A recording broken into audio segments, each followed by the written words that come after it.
श्रीमान बाळासाहेब ठाकरे यांचा. जय महाराष्ट्र. आवाज येतोय का? मला वाटतं आपण अच्छा इकडचे सगळे थोडे आत येऊन बसा.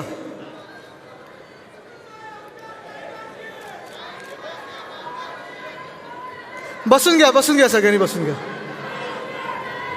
वरती पण काही थोडी जागा आहे, तिथे पण बसून घ्या.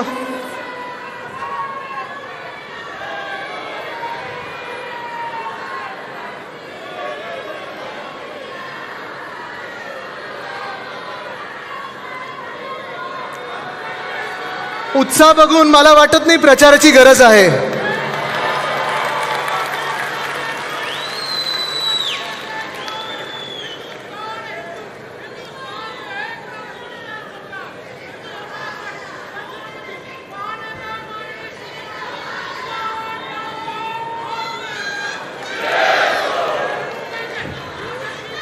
सुरू करूया आपण. सगळ्यांनी बसून घ्या, कारण मला माहिती आहे या घोषणा महत्त्वाच्या आहेत. पण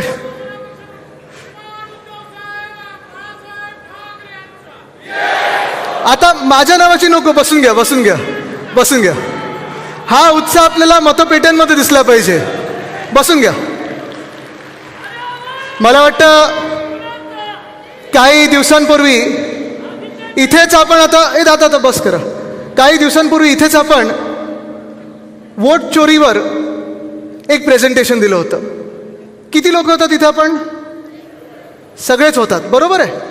आणि तेव्हा मी वरळीच्या वर एक प्रेझेंटेशन दिलं होतं की कशी मतं चोरली गेली, संपूर्ण महाराष्ट्रात कशी चोरली असतील. वोट चोरी हा काही आपला इलेक्शन अजेंडा नाही आहे, प्रचाराचा मुद्दा नाही आहे.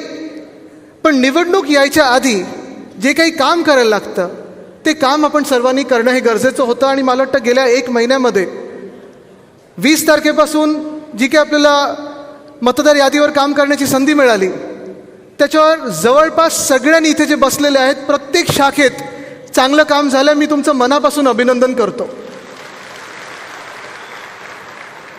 हे काम फार महत्त्वाचं होतं, कारण हे काम मुंबई कोणाच्या हातात राहील, मुंबई कोणाची, ह्याचं उत्तर देणार आहे.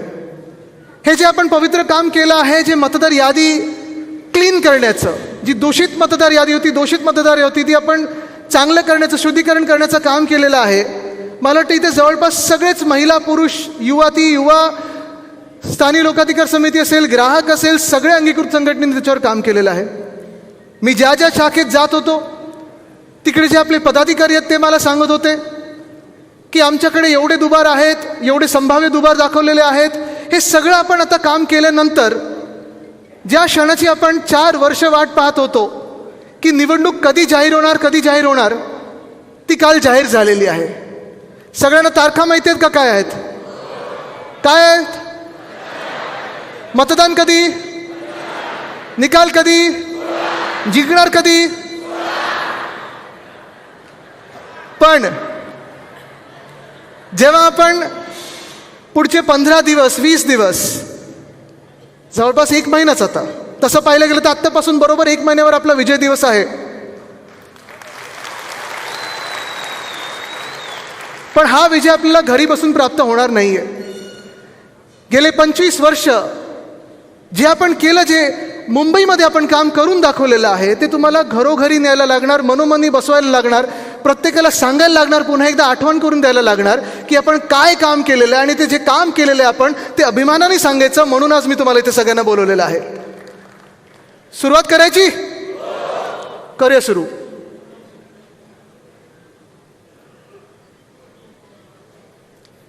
स्क्रीनवर दिसते ते ओळखता येतंय का? कुठे आहे?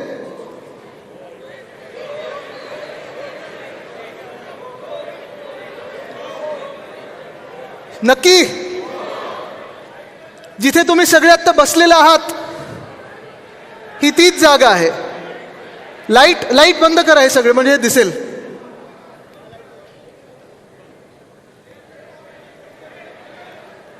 नाही, माझं नाव आदित्य सूर्य असल्यामुळे थोडं प्रकाश जास्ती पडतो. थोडं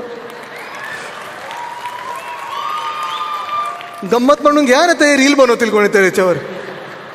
थोडा लाईट कमी करायला पाहिजे. दिसतंय अजून? दिसतंय का? ठीक आहे. हीच ती जागा आहे जिथे वरळी कोविड सेंटर आपण सुरू केलं होतं. आपल्याला आठवत असेल, आपलं सरकार आल्या आल्या उद्धवसाहेब मुख्यमंत्री झाल्यानंतर साधारणपणे 3-4 महिन्यातच कोविड महामारी ही जगभरात आली. लॉकडाऊन आपल्याला लावायला लागला. सगळीकडेच एक प्रश्न होता की नक्की आपण ह्याची टक्कर देणार कशी, नक्की काय आपण करणार, लढणार कसं याच्याशी. आणि मला आठवतं त्याच वेळी असे काही आकडे भयानक होते की आम्हाला कोळीवाड्यात पहिला लॉकडाऊन लावायला लागला. कदाचित आपल्या देशातला पहिला लॉकडाऊन, किशोरीताई इथे आहेत, महापौर होत्या तुम्ही, देशातला पहिला लॉकडाऊन आपल्याला कोळीवाड्यामध्ये लावायला लागला. धांदल आमची हीच उडाली की अरे वरळीमध्ये आकडे एवढे वाढत आहेत, झपाट्याने वाढत आहेत, काय करायचं, कसं करायचं, हे सगळं सांभाळायचं कसं. आणि तेव्हा आपल्या इकडचे जे वॉर्ड ऑफिसर होते, MOH होते, हे सगळ्यांना हाती घेऊन आपण इथेच ठरवलं की चला हे एवढं मोठं सेंटर आहे, इथे आपण आयसोलेशन सेंटर उभारूया. आणि कदाचित नुसतं मुंबईतलं नाही, नुसतं महाराष्ट्रातलं नाही, तर संपूर्ण देशातलं पहिलं फील्ड हॉस्पिटल जिथे आपण आज बसलेलो आहोत, तिथे हे फील्ड हॉस्पिटल उद्धवसाहेबाच्या आदेशानंतर आपण उभारलं होतं. तेच हे डोम आहे. इथूनच जीव वाचवायला सुरुवात केली होती. पण नेतृत्व म्हणजे नेमकं काय असतं, का गरजेचं असतं नेतृत्व? एक नेता आणि त्याची विजन ही का महत्त्वाची असते, संवेदनशीलता का महत्त्वाची असते? आपल्याला आठवत असेल कोविडच्या काळात कुठेही आपण होर्डिंग नाही लावले, ऐतिहासिक जीव वाचवले, ऐतिहासिक असं केलं आणि तसं केलं. आपण काय केलं? काम केलं, लोकांचे जीव वाचवले. मला तोही दिवस आठवतो, अजूनही तो दिवस आठवतो. महाराष्ट्राचं आपलं बजेट सादर झालं होतं आणि पुण्यातल्या पहिल्या 3 केसेस आपल्याला सापडल्या होत्या. आणि सगळेच आम्ही विचार करत होतो, उद्धवसाहेबांनी मुख्यमंत्री म्हणून, अजितदादा उपमुख्यमंत्री होते, आपले टोपे साहेब होते, आम्ही सगळेच आम्हाला बोलून घेतलं. आणि पहिलं कोणाला बोलवलं असेल तर आपले अधिकारी तर होतेच, पण डॉक्टर्सना बोलवलं आणि विचारलं आता ह्याला उत्तर काय, आपल्याला काय तयारी करायला लागणार. आणि काही काही अधिकारी थोडे गडबडलेले होते, गोंधळलेले होते की नेमकं कुठे करायचं असं कोविड सेंटर, कसं करायचं आपण कोविड सेंटर, ह्याची गरज तरी आहे का. आणि उद्धवसाहेबांनी पहिल्याच दिवशी त्यांना आदेश दिले, मला बाकी काही उत्तर नको आहे, तुम्हाला गेटवे ऑफ इंडिया तर गेटवे ऑफ इंडिया, BKC असेल तर BKC, कुठेही जागा शोधा, किती आकडे तुमच्याकडे, काही मॉडेल असू द्या, काही सर्वे केला असेल तुम्ही, मुंबईमध्ये फील्ड हॉस्पिटल करा आणि अशीच मुंबईमधली फील्ड हॉस्पिटल संपूर्ण महाराष्ट्रामध्ये करा. त्याचा परिणाम काय झाला? हे अर्थात लसीकरण आपल्याला खूप नंतर मिळालं, पण इकडे लसीकरण आपण केलं. पण हे जम्बो कोविड केअर असेल, आपले ICU असतील, हे सगळं. आणि तुम्हाला आठवत असेल कोविडच्या वेळी प्रत्येक घटकापर्यंत आपण पोहोचू शकलो होतो. त्यावेळी मला आठवतं मार्चमध्ये बँड्रा स्टेशनला, एप्रिलमध्ये खूप मोठी गर्दी उसळलेली होती. त्यांना घरी जायचं म्हणून. मायग्रंट लेबर जो आपल्याकडे असतो, कोणाला झारखंडला जायचं होतं, कोणाला बिहारला जायचं होतं, कोणाला तामिळनाडूला जायचं होतं, त्यांच्या गावी जायचं होतं. आम्ही तेव्हाचे रेल्वे मंत्री जे होते पियुष गोयल साहेब, त्यांना सतत फोन करत होतो की रेल्वे सुरू करा, त्यांना घरी जाऊ द्या, आत्ता आमच्याकडे महाराष्ट्रात केसेस नाही आहेत. पण त्यांनी काय सांगितलं, नाही, जनता कर्फ्यू लागलेला आहे, PM नी सांगितलं कोणाला हलू द्यायचं नाही, सगळे रेल्वे बंद करून ठेवलेले, सगळं लॉकडाऊन करून ठेवलेलं. जेव्हा केसेस वाढल्या तर डोकं कसं वापरतात बघा, केसेस वाढल्यानंतर सगळ्यांना गावोगावी जाऊ दिलं, म्हणजे केसेसचा पसर तसा झाला. पण ते जेव्हा त्रस्त होते, म्हणजे आपले लोक असतील, इकडचे नागरिक असतील किंवा दुसऱ्या राज्यातून देखील लोक इथे जे काम करतात, ते जेव्हा त्रस्त होते, जास्तीत जास्ती कॅम्प्स ह्या आपण त्यांच्यासाठी खुल्ल्या होत्या. लहान मुलांच्या डिलिव्हरीज असतील तर ह्याच इथेच झालेल्या आहेत, डायलिसिस असेल ते अशाच सेंटर्समध्ये झालेले आहेत. आणि जसं इथे हे फील्ड हॉस्पिटल आपण उभारलं होतं, तेव्हा आठवा BKCमध्ये जी आता जागा फुकटात बुलेट ट्रेनला दिली अहमदाबादला जायला, त्याच जागी उद्धवसाहेबांनी फील्ड हॉस्पिटल 1 आणि फील्ड हॉस्पिटल 2 आणि मग दहिसर असेल, रिचर्डसन क्रूडस असेल, सगळीकडे मुलुंड असेल, भांडूप असेल, इथे आपण फील्ड हॉस्पिटल उभारायला सुरू केली. त्यावेळी जी माध्यमं आपल्याला उपलब्ध होती त्या माध्यमातून घरोघरी पोचण्याचा आपण प्रयत्न केला. तेव्हा प्रेसची पहिली आपण जेव्हा कॉन्फरन्स घेतली त्याच्यावरही टीका केली विरोधकांनी की अरे तुम्ही सांगताय घरी थांबा, तुम्ही सांगताय कोणाला भेटू नका, पण प्रेसवाल्यांना कसं बोलवता. आणि म्हणून तिथपासून जे फेसबुक लाईव्हची सुरुवात झाली, तेच फेसबुक लाईव्ह मग इतर सगळ्यांनी वापरायला सुरुवात केली, इतर सगळ्या मुख्यमंत्र्यांनी वापरायला सुरू केले, प्रधानमंत्री महोदयांनी वापरायला सुरू केली. पण ती सुरुवात देखील उद्धवसाहेबांनी केली आणि काळजीपूर्वक. राज्य कसं चालवायचं हे मी नाही म्हणत आहे, आपले शिवसैनिक आणि पदाधिकारी नाही म्हणत आहेत, पण हे जे ट्विट आहे ना, हे बघा, हे वर्ल्ड हेल्थ ऑर्गनायझेशन, जागतिक आरोग्य संस्था, त्यांनी केलेलं ट्विट आहे. हे जे काही देश आहेत, हे South Korea and even Dharavi, a densely packed area in Mumbai, a strong focus on community engagement and the basics of testing, tracing, isolating and treating all those that are sick is key to breaking the chains of transmission and suppression. आपल्या Dharavi model आणि मुंबई मॉडेलचं कौतुक हे जागतिक आरोग्य संस्थेने केलं. त्याच्या मागे एक व्यक्ती होती, त्या व्यक्तीचं नाव उद्धव बाळासाहेब ठाकरे.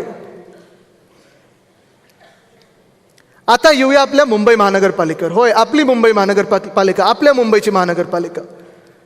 आपल्या सर्वांनाच माहिती आहे, जेव्हा 1997 मध्ये पहिल्यांदा आपले महापौर बसले, मला वाटतं मिलिंद वैद्यजी होते, ते काय इथेच आहेत, या स्टेजवर 1 मिनिटासाठी या. विशाखाताई पण होत्या, पण त्याच्यानंतर होत्या. 97ला तुम्ही मग या, दोघेही यावरती.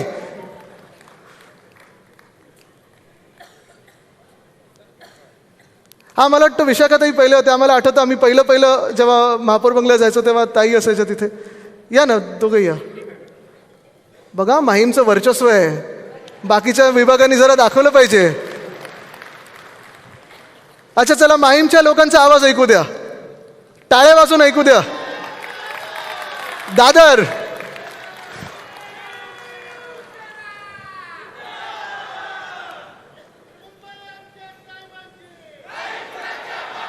आणि किशोरीताईंना पण आपण वरती बोलूया, कारण 2022 पर्यंतचा प्रवास दाखवायचा आहे. आमच्या वर्णीला बोलवलं पाहिजे ना वरती. काय त्यांना मध्ये बोलवणार आहे मी. आपले सगळे महापौर आणि उपमहापौर जे आहेत त्यांना मंचावर बोलवणारच आहे मी. जय महाराष्ट्र, जय महाराष्ट्र. या ताई. आता हा जो प्रवास आहे, श्रद्धाताई पण असतील इथे कुठेतरी, आहेत. हा, पण तिथून जी निवडणूक झाली 97ला एवढी तूट होती ना. येस, म्हणूनच ते मी. ताई, तुम्ही ह्या बाजूला या, आणि मग पुढचे जे होत जातील आपण त्यांना तसं 5 वर्षानंतर. तुम्ही डेफिसिटमध्ये होतात. वरळीनी आता विशाखाताईंपासून किशोरीताईंपर्यंत हा जो प्रवास झाला, अर्थात मध्ये अनेक आपले महापौर उपमहापौर आहेत, ते सगळे होते. आणि ह्या प्रवासामध्ये आपल्याला आठवत असेल 650 कोटींची तूट होती, त्यावेळी डेफिसिट होतं. बरोबर आहे ताई. आणि तेव्हा आपल्याला जी महानगरपालिका आपल्या हातात आली होती, अर्थात तेव्हा आपल्यासोबत कोण होतं, त्यांना नंतर प्रश्न आहेत माझ्याकडे, ते नंतर विचारणार आहे मी. आपल्याला शिव्या देत असतात ना, विचारणार प्रश्न मी. पण टाईमपासून जी आर्थिक घडी आपण बसवायला लागलो, कारण ह्याला बोलतात इकॉनॉमिक प्लॅनिंग. कुठचंही राज्य चालवत असताना, कुठचीही संस्था चालवत असताना, कुठचंही शहर चालवत असताना सगळ्यात महत्त्वाचं काय असतं, तुमचं आर्थिक नियोजन तुम्ही कसं बनवता. सध्या जर तुम्ही केंद्र सरकार बघाल किंवा कुठचंही दुसरं भाजपचं सरकार बघाल, आर्थिक नियोजनचं बत्त्याबोळ करून ठेवलं आहे. बट्ट्याबोळ, कुठेही काही आर्थिक नियोजन नाही. त्यांचा दिवस आला की त्या दिवसात पैसे कसे उडवायचे, कॉन्ट्रॅक्टर्स आणि बिल्डर्सच्या कशा घशात घालायचे, तेवढंच प्लॅनिंग असतं. पण नागरिकांचे पैसे वाचणार कसे हे कुठेही प्लॅनिंग नसतं. पण मला आठवतं, मी जेव्हा विशाखाताई महापौर होते तेव्हा मला वाटतं 6 वर्षाचं होतो. पण तेव्हा पण मी माझ्या वडिलांसोबत असेन, आजोबांसोबत असेन, ह्या बैठकींमध्ये असायचो. आवड म्हणून असायचो, राजकारणाची एक आवड होती. आणि त्या आवडीनिवडीमध्ये त्या सगळ्या बैठकींचा जो माझ्यावर एक परिणाम होत गेला किंवा त्याचं जे एक माझ्यावर इम्प्रेशन होत गेलं, हाच विचार आत्तापर्यंत आपण चालवत आलो पुढे, की कुठचंही काम मुंबईसाठी करत असताना ते पारदर्शक कसं असलं पाहिजे, 2 चांगल्या दर्जाचं कसं असलं पाहिजे, आणि 3 कुठचाही प्रश्न समोरून आला तरी उत्तर त्याचं आपल्याकडे चोख असायला पाहिजे आणि छाती ठोकून सांगायला पाहिजे की होय, आम्ही ते काम अभिमानाने केलं. पण ह्याचाच परिणाम हा झाला. तुम्ही पाहिलं असेल, जी 600 कोटीची 650 कोटीची तूट होती, ती 2022 पर्यंत, म्हणजे जेव्हा किशोरीताई महापौर झाल्या तेव्हापर्यंत आपण 92,000 कोटीचं सरप्लस, 92,000 कोटीचं सरप्लस म्हणजे विचार करा, अनेक राज्यांपेक्षा जास्ती आपण आपलं FD बनवलं होतं. बरं, हे समोरून जे टीका करतात, जे भाजपवाले असतात किंवा इतर जे आपल्यातून फुटून गेले, तुम्ही बसले तरी चालेल ताई. येस, धन्यवाद ताई. तुमचा सत्कार केलाच वरती बोलवलं मी, तुम्ही जेवढं चांगलं काम केलं. आणि बाकीच्या महापौरांना सगळ्यांना, स्नेहलता इथे आहेत, सगळेच आहेत. आता हे जे काम आपण केलं, हे सगळ्याची ही आपण आर्थिक चढ आपण पाहिली 92,000 कोटीपर्यंतची, कुठेही आपलं काम मुंबईचं थांबलं नव्हतं, कुठची कामं थांबवली नव्हती, कुठेही जास्ती आपण कपात लावली नव्हती. हे काम आपण आर्थिक नियोजन जे केलं, कुठेही टॅक्स वाढवला नाही मुंबईकरांवर, कर वाढवला नाही, कुठेही पैसे लुटले नाहीत. हे प्रत्येक रुपया हा 92,000 कोटीचा आपण जे प्रोजेक्ट्स आपण सुरू करणार होतो त्या प्रोजेक्टसाठी त्या बजेटमध्ये आपण दाखवत आलो. बरोबर आहे. इथे आता आपले स्टँडिंग कमिटीचे जे चेअरमन असतील, मला शैलेशजी दिसत होते मगाशी, फणसेजी कुठे दिसत होते, हा ते बघा फणसे साहेब, तुम्ही पुढे, तुम्ही तिथे कुठे बसलात. तर ह्या सगळ्या लोकांनी हे प्लॅनिंग करत करत मुंबईकरांच्या समोर पारदर्शक आणि चांगला कारभार करत आपण हे 92,000 कोटीपर्यंत गेलेलो आहे. पण 2022ला ज्या गद्दारांनी आपलं सरकार पाडलं आणि मुख्यमंत्री झाले, त्यांचा तिजोरीवर आपल्या डोळा होता, ॲनेकोंडाला सोबत घेऊन वोट चोर नोट चोर जब साथ में आते तो क्या होता है, ॲनाकोंडा. आत्ता काय असेल परिस्थिती, कोण सांगू शकेल का मला?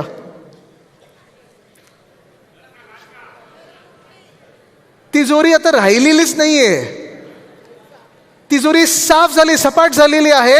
आणि दुर्दैवाने जेवढे ह्यांनी भ्रष्टाचार केलेत, जेवढे ह्यांनी घोटाळे केलेत गेल्या 2-2.5 वर्षामध्ये, त्याचा परिणाम हा झाला. तुम्ही पाहताय रस्ते तर कुठेच दर्जेदार नाही आहेत, काही काम झालेलं नाही आहे. पण मुंबईचं आत्ता कमिटेड लायबिलिटी म्हणजे जे आपण देणं लागतो ते 2.5 लाख कोटीवर पोचलेलं आहे. किती? 2.5 लाख कोटी. हे जेव्हा आपण बोलतो महानगरपालिकेचं देणं आहे, फक्त महानगरपालिकेचं देणं नसतं, हे सगळं आपल्या डोक्यावर येतं. कारण आपण करदाते आहोत, आपण कर भरत असतो, आपण मुंबईकर आहोत, आणि आपल्या डोक्यावर एवढं आता कर्ज काय कमिटेड लायबिलिटी चढलेलं आहे, ह्याचा विचार देखील तुम्ही करणं गरजेचं आहे. पण आपण केलेली कामं ह्याच्यावर जरा येऊया आपण. कारण काय, फक्त टीका करून उपयोग नाही आहे. आपण काय काय काम केलंय हे देखील आपण सांगणं गरजेचं आहेच. पहिलं काम आणि सगळ्यात आवडतं काम माझं जे आहे ते शाळेंबद्दल मला बोलायचं आहे. शाळेंबद्दल प्रवास, हे धूर कुठचं सोडतात ते बंद करा, डान्स नाही चालू आहे कुठचं, बंद करा. शाळेंचा प्रवास, कारण हे जेव्हा आपण पाहतो 92,000 कोटी जरी आपलं FD असलं तरी आपण काय काय केलंय हे सांगणं गरजेचं आहे. आणि म्हणून पहिला आपण सुरू करूया शाळेचा प्रवास. मी तुम्हाला पैज लावून सांगू शकतो, आत्ताच्या आत्ता तुम्हाला पैज लावतो आणि सांगू शकतो, ती पैज हरायला देखील तयार आहे, पण हरू शकणारच नाही. कारण मुंबई महानगरपालिका ही कदाचित नुसतं महाराष्ट्रातली नाही, नुसतं देशातली नाही, कदाचित फक्त आशिया खंडातली नाही, पण जगातली एकमेव महानगरपालिका असेल ज्या महानगरपालिकेचं कर्तव्य पहिलं किंवा ड्युटी आपण ज्याला बोलतो ते प्राथमिक शाळा आहे, प्राथमिक शिक्षण आहे. बरोबर ना सुनील प्रभूजी? प्राथमिक शिक्षण म्हणजे आपल्याला बेसिक प्रायमरी शिक्षण हे द्यायचं आहे. पण जगात कुठेही नसेल असं अभिमानाने आपण सांगू शकतो की गेल्या 25 वर्षाच्या प्रवासामध्ये जो काय पालट आपण केला मुंबई महानगरपालिकेच्या शाळेंचा, 1235 शाळा ह्या फक्त आणि फक्त मुंबई महानगरपालिकेच्या असू शकतात. ते तुमच्या आणि आमच्या आपल्या शिवसेनेने केलेलं आहे. ह्या 1235 शाळेंमध्ये 3.25 लाख विद्यार्थी शिकतात. हे फक्त आणि फक्त तुमच्या आमच्या शिवसेनेने केलेलं आहे, आपल्या कामामुळे झालेलं आहे. पूर्ण हे शिक्षण विनामूल्य असतं, मोफत असतं, ₹1 आपण घेत नाही. हे आपण काम केलेलं आहे, हे अभिमानाने सांगण्याची गरज आहे. ह्या शाळेंमध्ये 8 की 9 भाषांमध्ये शिकवलं जातं. मराठी आहे, इंग्लिश आहे, सेमी इंग्लिश आहे, हिंदी आहे, गुजराती आहे, उर्दू आहे, तमिळ आहे, तेलुगू आणि कन्नड आहे. आणि एवढंच नाही तर अर्थात 10वीपर्यंत आपण मराठी तर अनिवार्य केलंच होतं, जे ह्या सरकारने बदललं. पण उद्धव साहेबांनी अजून एक महत्त्वाची भाषा जी आपल्या शाळेंमध्ये आणली ती आणली टेक्नॉलॉजीची. हा जो फोटो आपल्याला दिसतो इथे माधुरीजी आहेत, इथे रमेश माशेलकरजी आहेत आणि उद्धव साहेब देखील आहेत. हा जो फोटो आहे मला वाटतं हा 2011 किंवा 12 सालचा आहे. श्रद्धाताई तुम्ही आहात म्हणजे तुमच्या टर्ममधलं आहे. आणि हे काम जे आपण केलं ते व्हर्च्युअल क्लासरूमचं केलं. म्हणजेच काय तर राज्यात किंवा देशात आपल्या राईट टू एज्युकेशन आहे, पण राईट टू क्वालिटी एज्युकेशन, दर्जेदार शिक्षण आपण ह्याच माध्यमातून जवळपास 600 वर्गांना जोडलेलं आहे. जसं आज मी इथे उभा राहून आपल्याशी तर बोलतच आहे, पण ह्या मीडियाच्या माध्यमातून संपूर्ण मुंबईशी बोलत आहे, तसंच एक शिक्षिका किंवा एक शिक्षक एका स्टुडिओमध्ये उभं राहून दर्जेदार शिक्षण हे 600 वर्गांना एकत्र देऊ शकतो, हे आपण काम करून दाखवलेलं आहे. देशात कुठेही नसेल हे आपण काम करून दाखवलेलं आहे. टॅबद्वारे शिक्षण 6वी 7वी 8वी 9वी 10वी ह्याच्यासाठी, कारण मला आठवतं माझे आजोबा वंदनीय हिंदवी सम्राट बाळासाहेब ठाकरे जेव्हा आमचं सकाळी दप्तर बघायचे तेव्हा आईला विचारायचं, हे नेमकं काय असतं या दप्तरामध्ये, एवढं सगळं तुम्ही पाठीवर का बोजं घेऊन जातात. त्यांनी माझ्या प्रिन्सिपलला पण एकदा दोनदा घरी बोलवलेलं, आपले शिक्षण मंत्र्यांना घरी बोलवलेलं, आणि हा प्रवास चालूच राहिला की नेमकं ह्या दप्तरात काय असतं एवढं बोजं की आपण घेऊन जात असतो. बरं 3-4 पायऱ्या चढायला लागतात, 3-4 मजले चढायला लागतात. पण उद्धव साहेबांनी त्याला उत्तर दिलं ते म्हणजे टॅबचं. पुन्हा एकदा 5 भाषा आपण वेगळ्या वेगळ्या शिक्षण हे डिजिटल केलं, आणि डिजिटल शिक्षण देणारं कदाचित महानगरपालिका देशातली असेल ती एकमेव असेल आणि पहिली असेल ती म्हणजे आपली मुंबई महानगरपालिका आहे. अर्थात हे सगळं होत असताना मुंबईचं शिक्षण हे सुधारायचं कसं, एखाद्या पिढीला घडवायचं असेल, एखाद्या समाजाला पुढे न्यायचं असेल, तर मी हे नेहमी उदाहरण देतो. 1997 जेव्हा UK युनायटेड किंगडममध्ये टोनी ब्लेअर हे पंतप्रधान बनणारच होते, त्यांनी विचारलेलं, तेव्हा मीडियाने त्यांना विचारलेलं की जर तुम्ही पंतप्रधान झालात तर तुमच्या पहिल्या 3 प्रायोरिटी कुठच्या असतील. आणि त्यांचं उत्तर काय होतं माहिती आहे का? पहिली प्रायोरिटी हे शिक्षण असेल, दुसरी प्रायोरिटी हे शिक्षण असेल, आणि तिसरी प्रायोरिटी हेही शिक्षण असेल, कारण शिक्षणावरच देश घडत असतो. तर शिक्षण अजून आपण चांगलं कसं करू शकतो? वर्षानुवर्ष हे आपण ऐकत आलेलो आहे.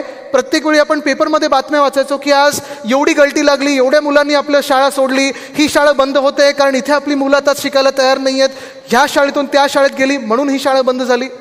तेव्हा माझं स्वप्न एकच होतं की इथे जे जे आता लोकप्रतिनिधी बसलेत किंवा माझी खासदार बसले असतील, आमदार बसले असतील, आजी माझी सगळेच नगरसेवक बसले असतील, महापौर असतील, होणारे महापौर असतील, होणारे नगरसेवक असतील, ह्या सगळ्यांकडे जशी लोक येतात की आम्हाला ह्या शाळेमध्ये ॲडमिशन पाहिजे, ह्या प्रायव्हेट शाळेमध्ये ॲडमिशन पाहिजे, तसं माझं स्वप्न होतं की कधी ना कधीतरी मुंबई महानगरपालिकेच्या शाळेंसाठी आपल्याकडे लोक येतील आणि पत्र मागतील की आम्हाला मुंबई महानगरपालिकेच्या शाळेमध्ये ॲडमिशन पाहिजे, तुमचं पत्र पाहिजे.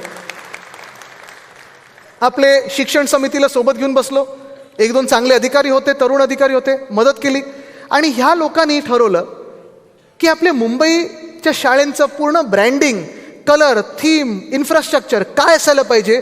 तर मुंबई पब्लिक स्कूल, कुठचीही महानगरपालिकेची शाळा कुठची असायला पाहिजे, मुंबई पब्लिक स्कूल, ते मुंबई पब्लिक स्कूल आपण करून दाखवलं. आज तुम्ही कुठच्याही वॉर्डात जा, त्या वॉर्डामध्ये सगळ्यात देखणी इमारत महानगरपालिकेची असेल तर ती शाळा आहे, आणि त्या शाळेचा कायापालट करणारी आपली मुंबई महानगरपालिका आणि आपली शिवसेना आहे. पण इथेच आपण थांबलो नाही, आपण वेगळ्या वेगळ्या गोष्टी आणल्या. हा वाघोबा क्लब म्हणजे काय तर नेचर, पर्यावरणाशी जवळीक कशी बनावी. आपण जेव्हा आता बाहेर जाऊन आकाश बघितलं तर काही दिसतच नाही, सगळीकडे धूर दिसतोय पोल्युशनमुळे, प्रदूषणामुळे. पण आपले हिरोज कोण? नेहमी आपण जेव्हा स्पेस बोलतो, अंतराळ बोलतो, तेव्हा कोणाबद्दल बोलतो? कल्पना चावला, सुनीता विल्यम्स, ह्याच्या पुढे आपण जात नाही. पण ही स्वप्न आपण लहानपणात बघत असतो की कधी ना कधीतरी मला पण ॲस्ट्रॉनॉट व्हायचं आहे. मग ॲस्ट्रॉनॉमी क्लब आपण आणला, आपण खूप काही गोष्टी केल्या वेगळ्या वेगळ्या. पण मी तुम्हाला अभिमानाने अजून एक गोष्ट सांगतो, ज्यामुळे खरोखर आपल्याकडे एक मोठी बढत झाली, मुलांना यावंसं वाटलं, पालकांना वाटलं की महानगरपालिकेच्या शाळेत टाकावं मुलांना, ते म्हणजे आपण SSC सोबत जागतिक पातळीचा IB बोर्ड आणला. हे देशात कुठेही नाही झालं, कदाचित जगात कुठे नसेल ती आपली महानगरपालिका. IGCSE बोर्ड आणला, परत जागतिक पातळीचा आहे. CBSE बोर्ड आणला, ICSE बोर्ड आणला, आणि हे सगळे आपल्या मुंबई महानगरपालिकेच्या ज्या शिक्षिका होते आणि शिक्षक होते त्यांना ट्रेनिंग देऊन पुन्हा त्याच लोकांना आपण वापरायला लागलो, ह्याच्यात त्यांनाच आपण चालना दिली. आणि हे तुम्ही अभिमानाने सांगू शकता की पहिल्या वर्षी 4000 आपल्याकडे सीट्स होत्या महानगरपालिकेमध्ये, 10,000 ॲप्लिकेशन आले, आपल्याला लॉटरी काढायला लागली. हे आपलं काम आहे, हे तुम्ही अभिमानाने लोकांना सांगितलं पाहिजे. जेव्हा भाजप विचारतं ना की तुम्ही काय केलं, अर्थात शिक्षणाचा आणि त्यांचा काडी मात्र संबंध नाही आहे, पण हे जरा त्यांना सांगा हे आम्ही केलेलं आहे. चला पुढे वळूया. जसं प्राथमिक शिक्षण हे महानगरपालिकेचं काम असतं, तसं प्राथमिक आरोग्य देखील, बेसिक प्रायमरी हेल्थकेअर सेंटर हे महानगरपालिकेचं काम असतं. तुम्ही कुठचीही महानगरपालिका घ्या, कुठच्याही आपल्या राज्यामध्ये जा, इतर राज्यांमध्ये जा, तुम्ही जर विचाराल की तुमचं महानगरपालिका म्हणून काम काय, तर नाही, आमचं प्राथमिक आरोग्य केंद्र आम्ही तेवढंच चालवतो, प्रायमरी हेल्थकेअर चालवतो, त्याच्या पुढे आम्ही करत नाही हे तुम्हाला सांगेल. पण पुन्हा एकदा मी इथे बेट लावायला तयार आहे, पैज लावायला तयार आहे. आता आचारसंहितेत ते बसतं की नाही मला माहीत नाही, तर आपण आचारसंहितेनंतर लावूया. पण मला जगात मुंबई महानगरपालिकेसारखी महानगरपालिका दाखवा, जिचे फक्त प्राथमिक आरोग्य केंद्र नाहीत, तर ते तर आहेच, पण त्याच्याही पुढे जाऊन नर्सिंग कॉलेज स्वतःचे आहेत, ही आपली मुंबई महानगरपालिका आहे. एक नाही, दोन नाही, तर 4 मेडिकल कॉलेज स्वतःचे आहेत, ही मुंबई महानगरपालिका आहे. ट्रॉमा केअर सेंटर आहे, ही आपली मुंबई महानगरपालिका आहे. आणि सगळ्यात चांगले हॉस्पिटल आणि डॉक्टर्स हे असणारी आपली मुंबई महानगरपालिका आहे. हे आपण अभिमानाने जनतेला सांगितलं पाहिजे, लोकांमध्ये सांगितलं पाहिजे. कारण अनेकदा वाटतं की अरे चांगले डॉक्टर्स आपल्याला प्रायव्हेट हॉस्पिटलमध्येच मिळतील, असं नाही आहे. जे कुठचेही चांगले डॉक्टर्स तुम्हाला प्रायव्हेट हॉस्पिटलमध्ये मिळतात किंवा भेटतात, तेच प्रायव्हेट हॉस्पिटलमधले डॉक्टर्स आपल्या सगळ्या ह्याच मुंबई महानगरपालिकेच्या हॉस्पिटल्समध्ये आहेत. आहे अर्थात लोड आहे, 90% ही ट्रीटमेंट आपली फ्री असते, त्याच्यानंतर सबसिडाईज असते. 2017पर्यंत आपल्याकडे 13,574 बेड्स होते. डेली जो काही लोड होता तो जवळपास 1 लाखाचा होता. आत्ता पण प्रत्येक वर्षी 1 कोटीहून जास्ती आपण लोकांना ट्रीट करत असतो. आहे ना, देशभरातली लोकं येतात आपल्याकडे, पण स्वस्त आणि दर्जेदार आरोग्य हे देणारं कदाचित आपलंच शहर असेल आणि आरोग्य केंद्र किंवा हॉस्पिटल चालवणारी आपली महानगरपालिका असेल, हे आपण अभिमानाने सांगितलं पाहिजे. हा दुसरा माझा आवडता विषय. इथे आपले BSTचे सगळे असतील, जरा BSTमध्ये कोण कोण होतं हात वरती करून मला, आणि BSTचे चेअरमन कोण कोण होतं जरा हात वरती करून मला दाखवा. आपण आहात सगळे आहेत. ही BST, किती लोक BST वापरतात? सगळे वापरतात? दर काय झालेत आत्ता?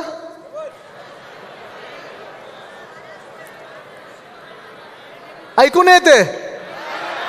डबल, ट्रिपल, जेवढी यांची इंजिनं वाढत चाललेत तेवढे दर वाढत चाललेत, आणि बसेस कमी होतात ना. ही ह्या शहराची एक महत्त्वाची गोष्ट होती, ओळख होती, ती म्हणजे आपली BST बस. साधारणपणे मुंबईचं चित्र कोणाला काढायला सांगितलं तर कोण पहिलं गेटवे ऑफ इंडिया काढतं, मग सीलिंग काढतं, मग आपली लाल बस काढतं BSTचं. आणि मुंबई महानगरपालिका किंवा मुंबई म्हणून आपण जी ओळख असते आपली, ही आपली BST बस ही सगळ्यात महत्त्वाची होती. अर्थात लहानपणापासून अनेक BSTच्या कार्यक्रमांना मी जात होतो. मी प्रत्येक म्हणजे आता जेव्हापासून युवासेना सुरुवात केली तेव्हा अनेक BST रूटचं उद्घाटन केलं. 2012मध्ये आपण फोर्ट फेरी ही 5-5 मिनिटांनंतर थांबणारी तिथे सेंट्रल बिझनेस डिस्ट्रिक्टमधली फोर्ट फेरी सुरू केली. आणि मला लवकरच कळायला लागलं की मुंबईची ही नाडी ही सगळ्यात महत्त्वाची आहे. जवळपास प्रत्येक दिवसाला 60 ते 65 लाख लोक हे आपले लोकल ट्रेनमधून प्रवास करतात. आणि जेव्हा आपण ह्याचे दर कायम केले, 5 किलोमीटर 5 रुपयात केले, 10 किलोमीटर 10 रुपयात केले, 15 किलोमीटर 15 रुपयात केले, आणि 15 किलोमीटरहून जास्ती कुठेही जायचं असेल 20 रुपयात जेव्हा आपण फ्लॅट फेअर आणलं, AC बसेस आणल्या, तेव्हा आपली जी रायडरशिप होती ती साधारणपणे 35 लाख पर डे एवढ्यावर गेली होती. मला तोही दिवस आठवतो जेव्हा मी COP26ला होतो, स्कॉटलंडमध्ये होतो, तेव्हा पर्यावरणाची कॉन्फरन्स चालू होती. आणि तिथे 4-5 माझ्यासोबत महापौर बसले होते, वेगळ्या वेगळ्या शहरातले होते, इंग्लंडचेच होते. आणि ते मला विचारत होते की तुमच्याकडे बसेस कशा आहेत, अशा आहेत, तशा आहेत. मी त्यांना एवढंच सांगितलं, बघा आमच्या 3 गोष्टी महत्त्वाच्या आहेत. पहिली गोष्ट म्हणजे मुंबईत प्रत्येक मुंबईकर हा पब्लिक ट्रान्सपोर्ट जवळपास वापरतोच, एक तर ट्रेन वापरतो नाहीतर बस वापरतो. दुसरी गोष्ट म्हणजे आमच्या बसेसचं भाडं हे आम्ही फ्लॅट ठेवलेलं आहे, 5, 10, 15 आणि 20. तेव्हाच तो माणूस आवाक झाला समोर, त्याचं असं बघायला लागला. कारण त्यांना मी जेव्हा पाऊंडमध्ये सांगितलं, आता तुम्ही डॉलरला किती चढले आपलं? 91. म्हणजे आता किती डॉलरचे 5 रुपये होत असतील सांगा मला? पलीकडे येते सगळं. पण जेव्हा मी त्यांना हा दर सांगितला की 5, 10, 15 आणि 20 मध्ये तुम्ही मुंबईत कुठूनही कुठे जाऊ शकता, पुढे ती कॉन्फरन्स आमची ती राऊंड टेबल होती, ते महापौर तिथून नुसतं आमचं ऐकत राहिले की तुम्ही काय सांगता आम्हाला सांगा. कारण तेव्हापर्यंत त्यांची जरा कॉलर टाईट होती की आम्ही इंग्लंडमधले महापौर आहोत, तुम्ही कुठून आलात. हे दर सांगितल्यानंतर, आपलं प्रवासी किती आहेत हे सांगितल्यानंतर त्यांना धक्का बसला, पण तिथेच थांबलो नाही. त्यांना तिसरी गोष्ट मी जी सांगितली ती हीच सांगितली की आमचं स्वप्न हेच होतं, आणि पुन्हा एकदा आम्ही सुरू करू आमचं सरकार बनल्यानंतर, की मुंबईमध्ये 10,000 इलेक्ट्रिक बस आम्हाला रस्त्यावर आणायच्या आहेत, म्हणजे आणायच्याच आहेत, आणि ते आम्ही आणल्याशिवाय थांबणार नाही. हे काम मुंबईसाठी महत्त्वाचं आहे. आपला करार युनियनबरोबर 3,337 बसेसचा होताच, पण त्याही पुढे जाऊन जर आपल्याला प्रदूषणमुक्त मुंबई पाहिजे असेल, आपल्याला पब्लिक ट्रान्सपोर्ट सुधारायचं असेल, आपल्याला लास्ट माईल कनेक्टिव्हिटी चांगली करायची असेल, तर आपल्याला मुंबईमध्ये मिनी बस, मीडियम रेंज बस, लॉंग रेंज बस, डबल डेकर बस, हे सगळं करून आपल्याला 10,000 हा आकडा गाठायलाच लागेल. हा 7 ऑगस्टचा फोटो आहे, जेव्हा आपण मला वाटतं माहीम बस डेपोमध्ये ह्या इलेक्ट्रिक बसचं लॉन्च करत होतो. तेव्हा ग्रॅच्युटी पण जी अनेक वर्ष थांबली होती BST कामगारांची, ती आपण दिली होती. राज्य सरकारमधून कदाचित आपण एकमेव राज्य सरकार असू, कारण आपले मुख्यमंत्री जे होते उद्धवसाहेब ठाकरे ते मुंबईचेच होते, म्हणून मुंबईकर एक माणूस असल्यामुळे जे काही BSTला आपण देणं लागत होतं ते पटापट द्यायला सुरू केलं होतं. पण ही बस आपण आणली. ही बस आणल्यानंतर जेव्हा पहिला करार झाला ह्या डबल डेकर इलेक्ट्रिक बससाठी, आता तुम्ही पाहत असाल रस्त्यावर धावते, भाजपने माझ्यावर टीका केली होती की हे कुठून आणले, असं केलं तसं केलं. सरकार पडलं उद्घाटनाला, हे पहिले फीत कापायला पहिले. मला वाटतं हे आपल्या कंट्रोल रूमचे आशिषजी तुम्ही दिसता याच्यात, हे आपलं चलो कार्ड आहे. पण झालंय असं, आपलं सरकार गेल्यानंतर 2022 पासून ज्या बसेस धावत होत्या रस्त्यावर त्या कमी कमी कमी कमी होत चालल्यात. अनेक आपल्या विभागांमध्ये रूट बंद करत चाललेले आहेत. भाडं दुप्पट तिप्पट केलेलंच आहे. बसेस जवळपास 2,000 वर आणलेल्या आहेत किंवा त्याच्याही पेक्षा कमी झाल्या असतील. आणि भयानक गोष्ट ही आहे की प्रायव्हेटायझेशन बसमध्ये यायला लागलेलं आहे. त्या कुठच्या बसेस आहेत ना, सिटी फ्लो त्या सगळीकडे दिसायला लागलेल्या आहेत. ठीक आहे, तुम्हाला कोणाच्या बसेस आणायच्या त्या आणा, पण मुंबईला मारू नका. आणि हेच भाजपाने ओळखलेलं आहे. जर मुंबईला मारायचं असेल तर कसं मारायचं, तर मुंबईकर जो दिवस रात्र प्रवास करतो, मेहनत करतो, कामावर जातो आणि परत येतो, त्याचा पहिला पब्लिक ट्रान्सपोर्ट हा मोडून टाका. आणि पब्लिक ट्रान्सपोर्टचा श्वास हा आपला BST होता, तो पुन्हा एकदा आपल्याला जागृत करायचा आहे. पाण्याचं देखील खूप मोठं काम आपण केलं. पाणी हे मला आठवतं जेव्हा आपनी दिल्लीमध्ये पाण्याचे दर कमी केले होते, जेव्हा सबसिडी दिली होती, तेव्हा घरोघरी जाऊन त्यांनी साजरं केलं होतं की आम्ही एवढ्या लिटरवर आता सबसिडी देतोय, तेवढ्या लिटरवर आपण सबसिडी देतोय.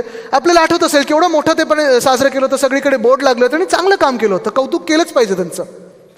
पण नंतर थोडा अभ्यास केल्यानंतर हे जाणवायला लागलं की अनेक वर्ष आणि आपली पूर्ण 25 वर्ष मुंबई महानगरपालिका म्हणून पुन्हा एकदा फक्त महाराष्ट्रातलं नाही तर देशातलं सगळ्यात स्वस्त पाणी जर कोणी देत असेल तर ती आपली मुंबई महानगरपालिका आहे. ह्याचा आपला अभिमान असायलाच पाहिजे.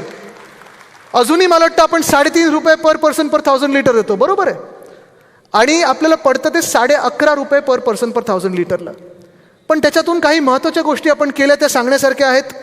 मला वाटतं श्रद्धाताई, आपण महापौर असताना हे सुरू केलं होतं, हिंदुरे सम्राट बाळासाहेब ठाकरे मिडल वैतरणा डॅम, मध्य वैतरणा डॅम. कदाचित मुंबई महानगरपालिका पुन्हा एकदा एकमेव असेल ज्याची स्वतःची धरणं आहेत. पण हे जे धरण आपण बांधलं, ज्यावेळी आपण बांधलं, ते जगातलं 9वं सगळ्यात वेगात बांधलेलं धरण होतं आणि ते अजूनही आपल्याला महत्त्वाचं धरण आहे. त्याला वंदनीय हिंदुरे सम्राट बाळासाहेब ठाकरेंचं नाव आपण दिलेलं आहे. भांडूपचं हे जलशुद्धीकरण केंद्र आहे. कदाचित तुम्ही तिथे गेल्यानंतर जेव्हा टेस्टिंग करतो आपण पाण्याचं, बिस्लेरी किंवा कुठचंही बॉटल वॉटर घेतलं त्याच्यापेक्षा शुद्ध पाणी हे इथे मिळतं. सर्वांसाठी पाणी ही आपले राज्य सरकार असताना योजना आणली होती. कारण अनेक ठिकाणी अशा अजूनही वसाहती आहेत किंवा आपण स्लम सोसायटी वगैरे पाहतो की OC मिळाली नाही, लिगल नाही आहे म्हणून पाणी दिलं जात नाही किंवा पाण्याचे दर वाढवलेले असतात. आपण हाच कायदा आणला होता की तुमचं घर हे लिगल असेल किंवा नसेल, पण तुम्हाला व्यक्ती म्हणून पाणी हा तुमचा जन्मसिद्ध अधिकार आहे आणि तो तुम्हाला कोणी रोखू शकत नाही. म्हणून सर्वांसाठी पाणी योजना ही आपण आणली होती.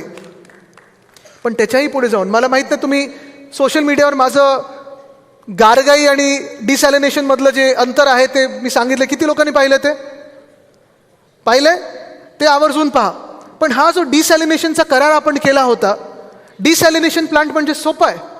आता युद्ध ह्याच्यावरच सुरू होणार आहे की गारगाई धरण बांधायचं आणि पावसावर अजून अवलंबून राहायचं की आपण समुद्राचं पाणी आहे ते गोड करून प्यायचं. आपली गरज जी आहे ती ह्या एका डिसॅलिनेशन प्लांट म्हणून पूर्ण भागू शकतो आपण. आणि आज तुम्हाला सांगतो मी, ज्या दिवशी पुन्हा एकदा शिवसेना उद्धव बाळासाहेब ठाकरे पक्षाचा महापौर बसेल त्या दिवसाला पुन्हा एकदा आपण आपल्या मुंबईसाठी पाणी गोड करण्याचा प्रकल्प हा पुन्हा सुरू करू. कारण सर्वात कमी किमतीत एकही झाड न तोडता लवकरात लवकर, कारण तो जर प्रकल्प मिंदे सरकारने आपलं सरकार पडल्यानंतर बंद केला नसता तर आत्तापर्यंत त्या प्लांटमधून आपल्याला पाणी मिळायला सुरुवात झाली असती. 2025 पर्यंत काम पूर्णही झालं असतं. हे सगळं होत असताना म्हणजे आपण जे मी सांगतो ना, करून दाखवलं हे 2 शब्द होते ज्यांनी 2012ची महानगरपालिका आपण जिंकलो होतो, 2017 मध्ये आपण जिंकलो होतो. कारण हे काम महत्वाचं आहे. मला नेहमी उद्धव साहेब सांगत असतात की आदित्य, आपण जी कामं करतो ती कामं लोकांपर्यंत जाणं गरजेची असते आणि जर आपण काम केलं असेल तर ते आपण सांगणं गरजेचं असतं. आता फरक बघा ना, निवडणुका जेव्हा येतात तेव्हा भाजप कशावर सुरू करतं? हिंदू मुस्लिम, बांगलादेशी घुसलेत, रोहिंग्या घुसलेत, आपलं केलेलं कामाच्या श्रेय ते घेतात. हां, मग मराठी अमराठी हे सगळे वाद भाजप सुरू करतं. कारण त्यांनी 12 वर्षात काही काम केलंय का ह्याच्यावर तर मोठा प्रश्नचिन्ह आलेला आहे. पण आपण जी कामं केलीत गेल्या 25 वर्षामध्ये असेल, गेल्या 5 वर्षामध्ये असेल, ती आपल्याला पुन्हा एकदा लोकांमध्ये नेणं गरजेचं आहे. कारण आपण हे काम अभिमानाने केलेलं आहे, हे मुंबईसाठी केलेलं आहे. हे आपलं गिरगाव चौपाटीकडचं व्ह्यूइंग डेक, हे आपलं दादर येथील माता रमाबाई आंबेडकर व्ह्यूइंग डेक, हे सेल्फी पॉईंट, आणि हा जो मलबार हिलच्या तिथे आपण एक ट्री टॉप वॉक केला होता. न्यूयॉर्क टाइम्समध्ये देखील ह्याचं कौतुक झालं. आणि मुंबईत आल्यानंतर किंवा आपल्या देशात आल्यानंतर 10 फूटच्या जागा असतील की कुठे जायला पाहिजे ह्याची सुरुवात ही आपण केली होती. ह्याला फंड आपण दिला होता, मी पालकमंत्री म्हणून दिला होता. आणि हा आवडता विषय, आपला ब्रँड अँबॅसेडर खरं आता हा केला पाहिजे, पेंग्विन केला पाहिजे. कारण मी प्रत्येक वेळी जेव्हा समोरून मला भाजपवाले सांगतात की तुम्ही पेंग्विन आणलं किंवा पेंग्विन, मी बोलत चला मी पेंग्विनबद्दल बोलतो, तुम्ही आणलेल्या चीताबद्दल बोला. दाखवा मला किती टिकलेले आहेत. हिम्मत असेल तर दाखवा. पण राणीचा बाग, वीर जिजामाता उद्यान, किती लोक गेलेत तिथे? आता तुम्ही मला सांगा, हे तुम्ही आत्ता गेलेले आहेत बरोबर आहे. लहान असताना किती लोक गेला होतात? फरक आहे की नाही आहे ना? हे काम आपण केलेलं आहे, हे छाती ठोकपणे सांगायला गरजेचं आहे. कारण तिथे अजूनही आजही वीकडेला पण हजारो मुंबईकर आणि हजारो पर्यटक जातात. का तर जे प्राणी ते एरवी पाहू शकत नाहीत ते प्राणी आपण तिथे आणलेले आहेत. आणि नुसतं आणून पिंजऱ्यांमध्ये नाही ठेवलेत, तर त्यांचं ब्रीडिंग प्रोग्राम आणि कॉन्झर्वेशन प्रोग्राम पण आपण करत आहोत. हे आपण सांगणं त्यांना गरजेचं आहे. पेंग्विन असेल, वाघ असेल, हायना असेल, अनेक गोष्टी आपण तिथे आणलेल्या आहेत. आणि हा फोटो आहे, मला वाटतं स्नेहलताई तुम्ही इथे महापौर होतात आणि इथे श्रद्धाताई पण आहेत, हा आपल्या प्लॅनिंगचं फंडचे साहेब आहेत, सगळे आहेत. हे बघा, हे मे मधले 4.5 लाख लोक मे मध्ये, 173 कोटी मे 2023 मध्ये फक्त आपल्या या झूने मिळवून दिलेत ते महानगरपालिकेला. म्हणजे एका बाजूला आपण अशी कामं केली जी आपण दाखवू शकतो अभिमानाने, एका बाजूला आपण अशी कामं केली ज्याच्यातून आपल्या महापालिकेचं उत्पन्न वाढलेलं आहे, आणि दुसऱ्या बाजूला मिंदे असतील, भाजप असतील, त्यांची काळी कामं आहेत जिथे फक्त आवडते बिल्डर आणि लाडके कॉन्ट्रॅक्टरना पैसे गेलेले आहेत. मुंबईची तिजोरी साफ केलेली आहे. पुढे जाऊया आपण. हे पर्यावरणासाठी आपण काय काय केलं तर अर्थात हे आरेमधलं आपण 800 एकर जंगल आपण वाचवलं.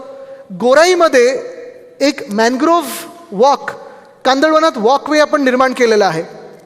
1.5 वर्ष बनून तयार आहे, पूर्ण बनलेला आहे, तयार आहे बनून.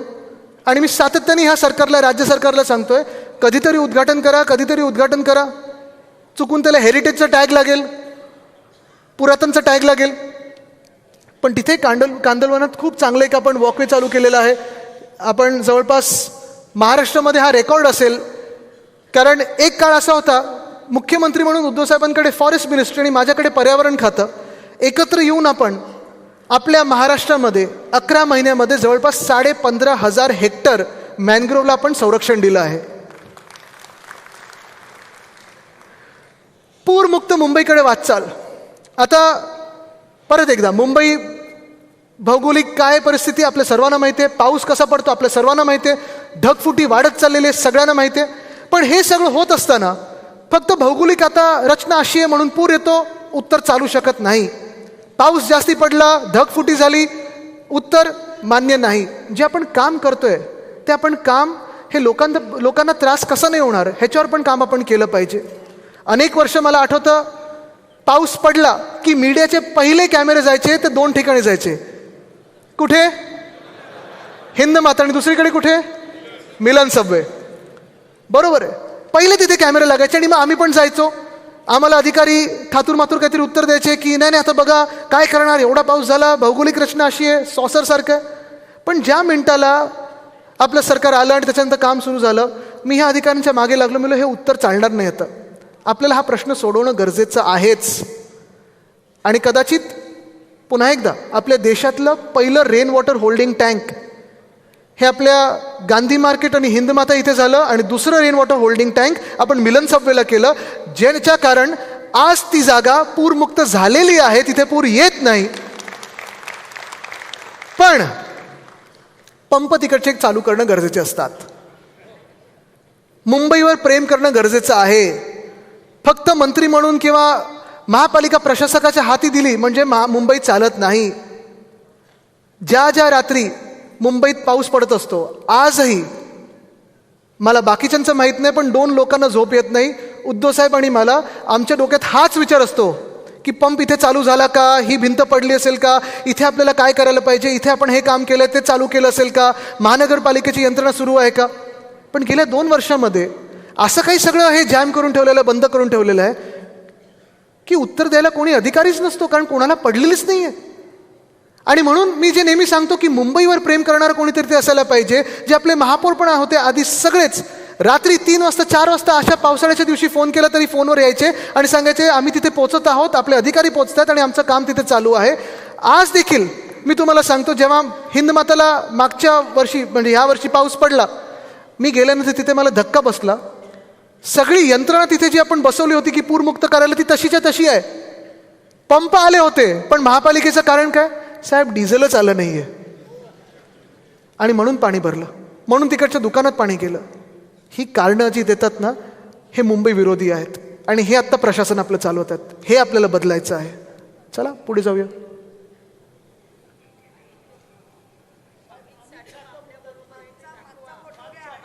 हा ना,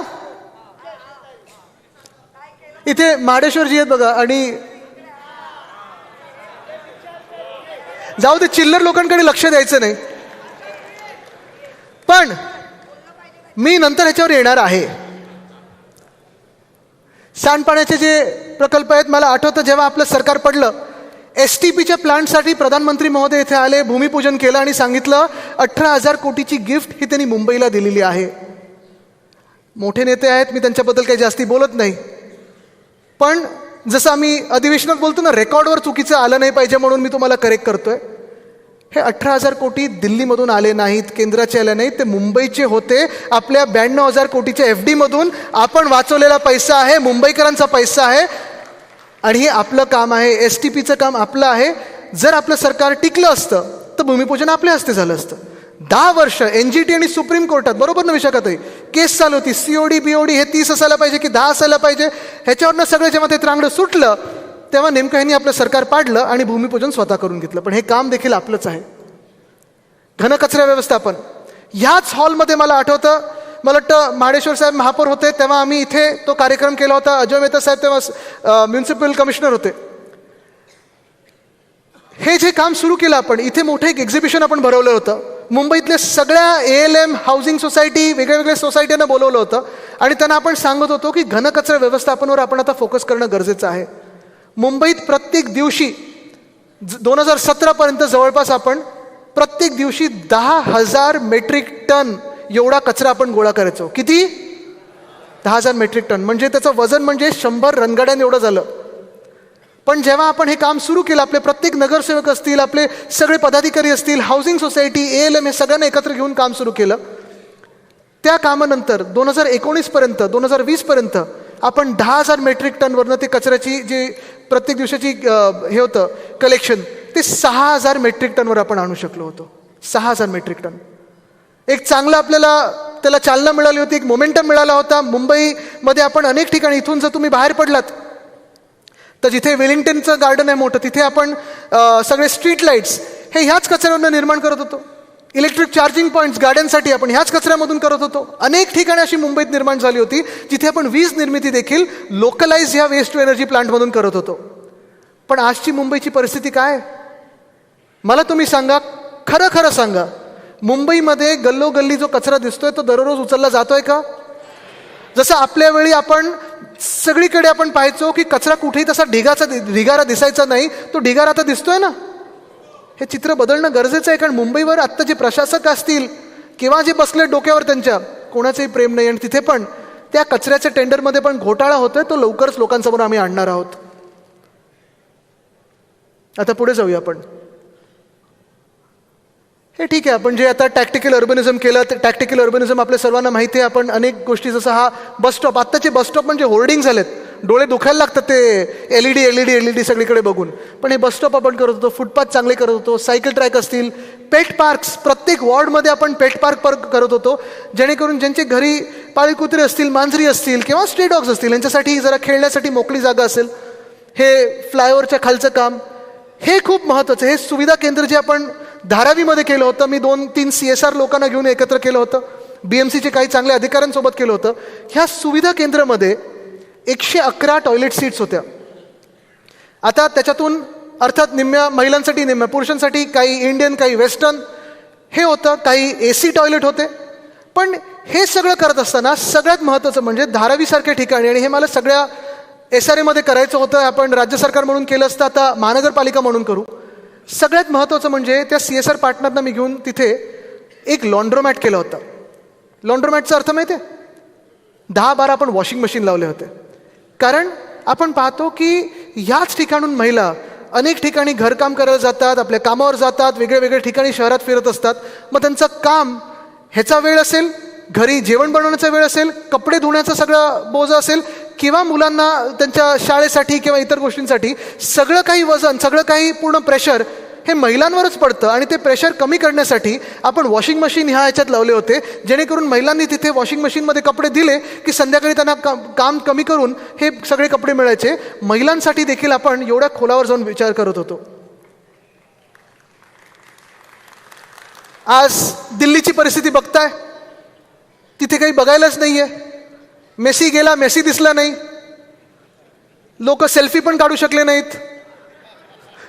पण हे सगळं होत असताना मुंबई आणि महाराष्ट्र एकमेव राज्य होतं आपल्या काळामध्ये. मुंबई क्लायमेट ॲक्शन प्लॅन हा आपण केला होता, मुंबई हवामान बदल कृती आराखडा आपण केला होता. त्याच्यात इलेक्ट्रिक बस असतील, इलेक्ट्रिक गाड्या असतील, इलेक्ट्रिक धोरण असेल, कचरा व्यवस्थापन असेल, नद्यांसाठी आपण करत होतो, दहिसर, पोईसर, ओशिवारा नदी असेल, मिठी नदी असेल, ह्या सगळ्यासाठी जे आपण काम करत होतो हे या मुंबई क्लायमेट ॲक्शन प्लॅनमध्ये होतं. आणि हा क्लायमेट ॲक्शन प्लॅन पारदर्शक होता, खरा होता. अजूनही तो त्यांच्या वेबसाईटवर आहे, आणि अजूनही जर त्याच्यावर काम केलं तर प्रदूषणमुक्त मुंबई हे आपण करू शकतो. हे देखील तुम्ही लक्षात घेणं गरजेचं आहे. हा एक फार महत्त्वाचा विषय आहे. उद्धवसाहेब मुख्यमंत्री झाल्यानंतर एक महानगरपालिकेची जागा आहे, ते कुठचं, बिर्ला क्रीडा, तिथे मरीन ड्राईव्हवर, तिथे आपण मराठी रंगभूमीचं दालन बनवत होतो. कमिटी चांगली ठरली, सगळे त्याच्यात आपले जे मोठे मोठे लोक आहेत त्याच्यात आले, आदेशजी आहेत, सुबोधजी आहेत, सगळे त्याच्यात होते. आणि त्या कमिटीनी ठरवलं की असं हे दालन झालं पाहिजे, गिरगाव चौपाटीवर आपलं मराठी रंगभूमीचं दालन हे झालंच पाहिजे, अभिमानाने आपण केलं पाहिजे. हो, ही महाराष्ट्राची राजधानी, ही मराठी माणसाची राजधानी आहे, आणि ते दालन इथे झालंच पाहिजे. हे आपण काम सुरू केलं होतं. पण बंद कोणी केलं? बंद कोणी केलं? मिंदे सरकारने आणि भाजपनी. कुठच्या आमदारांनी त्यांच्या कानात जाऊन सांगितलं की इथे मराठी दिसलं नाही पाहिजे? ह्याचं उत्तर मिंदेनी आपल्याला आता सांगणं गरजेचं आहे. ते दूर अंदर कसा गेला ते सांगणं आपल्याला गरजेचं आहे. आता काही महत्त्वाच्या गोष्टींकडे आपण येऊया, कारण शेवटाकडे मोठ्या मोठ्या गोष्टी, मोठ्या मोठ्या घोषणा, भाजपसारखं बडी बातें नाही, जे काम केलं तेवढंच सांगणार आहे. पण मुंबई महानगरपालिका आपल्या हातात असताना आणि उद्धवसाहेब मुख्यमंत्री झाल्यानंतर, मुंबईकर मुख्यमंत्री झाल्यानंतर आपण काय काय केलं? तर पहिला निर्णय जो आपण घेतला तो म्हणजे 500 स्क्वेअर फुटापर्यंत ज्यांची घरं आहेत त्याच्यावरचा प्रॉपर्टी टॅक्स आपण रद्द केला, माफ केला. आणि मला वाटतं वेळ आलेली आहे की फक्त आता 500 नाही तर 700 स्क्वेअर फुटापर्यंतची जी घरं आहेत त्याच्यावरचा देखील प्रॉपर्टी टॅक्स माफ करण्याची. हे आधीच्या सरकारने जे थोडंफार केली होती आपल्याच सांगण्यावरनं, त्यांनी नुसतं प्रॉपर्टी टॅक्स एवढाच एलिमेंट काढला होता. बाकीचे 8 टॅक्स ठेवले होते ते आपण सगळेचे सगळे मालमत्ता कर हा रद्द केला होता. सर्वांसाठी पाणी योजना तर आणली. पण तिसरी गोष्ट, वरळीत आहोत म्हणून थोडा विषय काढतो. BDD चाळ, किती लोकांनी नवीन घरं बघितली आहेत तिकडची? वरळीतले किती आहेत? आणि BDD बद्दल किती लोकांनी ऐकलंय? सगळ्यांनी ऐकलंय ना. आता BDD चाळ विषय हा 2 मिनिटात मी तुम्हाला सांगतो. कंटाळले नाहीत ना? जे सांगतो ते पटतंय ना? कारण हे तुम्हाला जाऊन पुढे सांगायचंय प्रचाराच्या वेळी. सगळे सोबत आहोत आपण. BDD वरळी, BDD नामजोशी आणि BDD वडाळा आणि त्याचसोबत BDD शिवडी, हे 4 प्रकल्प जवळपास गेले 25 वर्ष चर्चेत आहेत की कधी त्याचा पुनर्विकास होणार, कधी त्याचा पुनर्विकास होणार. 160 स्क्वेअर फुटामधल्या ह्या सगळ्या खोल्या आहेत. आपण जर पाहिलं तर अनेक ह्या इमारती आता मोडकळीस आलेल्या आहेत. काही तर इथे आता सचिन भाऊ दिसत आहेत, सुनील शिंदेजी दिसत आहेत, मला आशिष चेंबूरकरजी दिसत आहेत, आपले स्थानिक सगळे तिकडचे पदाधिकारी आहेत, तुम्ही दिसताय.